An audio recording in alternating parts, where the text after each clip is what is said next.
जय श्री महाकाल हरिहर। आप सभी को नव वर्ष की शुभ चेतना और नवरात्रि की बहुत बहुत शुभ चेतना। आपके आंतरिक जीवन में आंतरिक कृतज्ञ मूल तत्व का जन्म हो, विकास हो और जागृति हो, ऐसी हमारी शुभ चेतना है, जिससे कि आपके संबंध हर मानव जाति के साथ, हर जीव जंतु के साथ, हर वनस्पति के साथ, हर खनिज संसार के साथ सुंदर हो, अलंकार में हो। और जहाँ अलंकार में होगा तो वहाँ सिर्फ और सिर्फ कृतज्ञता का भाव होगा, वहाँ धन्यवाद का भाव होगा, वहाँ हम हमेशा धन्यवाद देंगे। हर जितने भी हमारे साथ जुड़े हुए हैं, पूरी ब्रह्मांडी तत्व, हर तत्व हमें जो प्राप्त है, हमारे पास है, हमसे जुड़े हुए हैं, वहाँ आप सिर्फ और सिर्फ सुंदर बनते चले जाते हैं। जहाँ सुंदर बनते चले जाते हैं वहाँ सिर्फ कृतज्ञता का भाव ही उपलब्ध होता है। और जहाँ कृतज्ञता का भाव उपलब्ध होता है, हर मानव जाति, हर जीव जंतु, हर वनस्पति, हर खनिज संसार के लिए निरंतर रूप में, निश्चित स्वरूप में, वहाँ सिर्फ और सिर्फ महेश होता है। वहाँ हमेशा शांति होगी, वहाँ हमेशा शक्ति होगी, वहाँ हमेशा सुख होगा, वहाँ संतोष होगा, वहाँ आनंद होगा। इसलिए ध्यान रखिए कि जागृत अवस्था में होकर ही आंतरिक मित्रता बढ़ेगी आपके जीवन में। यदि आप आंतरिक में मित्रता चाहते हैं, कोई किसी प्रकार का भी क्लेश नहीं चाहते हैं, तो आपके जीवन में कृतज्ञता का भाव बहुत निश्चित और निरंतर होना चाहिए। जिनके जीवन में कृतज्ञता का भाव नहीं होता, न अपने माता पिता में के लिए, न अपने गुरु के लिए, न अपने साथी के लिए, न अपने दोस्त के लिए, न अपने कोई भी भाई के लिए, बहन के लिए, जहाँ कोई भी संबंध हो, पति और पत्नी के लिए, तो वहाँ मानव सिर्फ और सिर्फ क्लेश में जाएगा।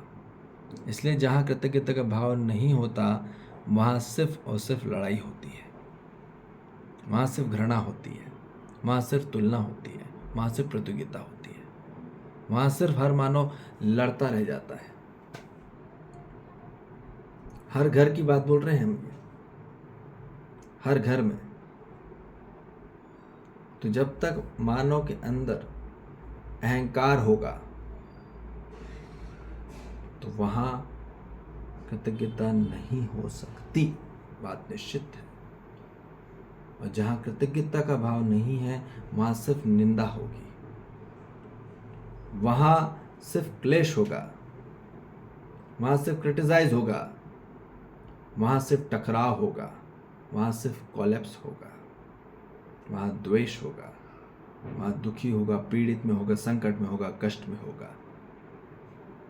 तो इसलिए बात संपूर्णता रूप में समझ लीजिए, जो आपको प्राप्त है, हर तत्व जिनका आपका निरंतर और निश्चित स्वरूप में कनेक्शन बैठा ही हुआ है, संपर्क में आप हैं ही, आप समाहित में हैं ही, आप भागीदार में हैं ही, तो वहाँ हमें धन्यवाद का भाव होना ही चाहिए। वहाँ जहाँ धन्यवाद का भाव होगा, वहाँ आपके सभी तत्व आपके सहयोगी में होंगे, विरोधी में नहीं, बात निश्चित है।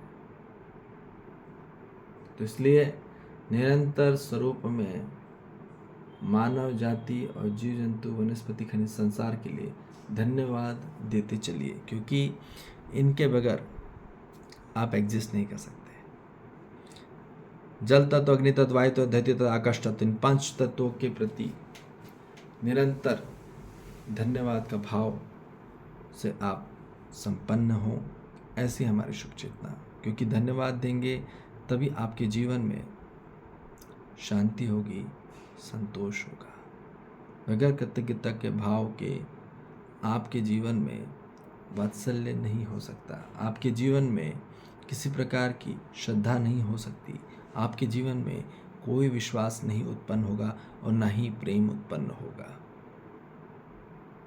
और ना ही सम्मान प्राप्त होगा। ठीक है, इसलिए निश्चित स्वरूप में जागृत अवस्था में आइए, जहाँ आंतरिक मित्रता बढ़ती चली आएगी आपकी हर मानव जाति, हर जीव जंतु, हर वनस्पति, हर खनिज संसार के साथ। फिर कोई शिकायत नहीं, फिर कोई अभाव नहीं, फिर कोई तुलना नहीं, फिर कोई प्रतियोगिता नहीं, फिर कोई किसी प्रकार की निंदा नहीं। ठीक है, तो इसलिए यहाँ जुड़िए जहाँ जागृत दिव्य ऊर्जा है, जहाँ मानव जाति को सिर्फ और सिर्फ प्रकाश मिलने वाला है, सत्य का प्रकाश।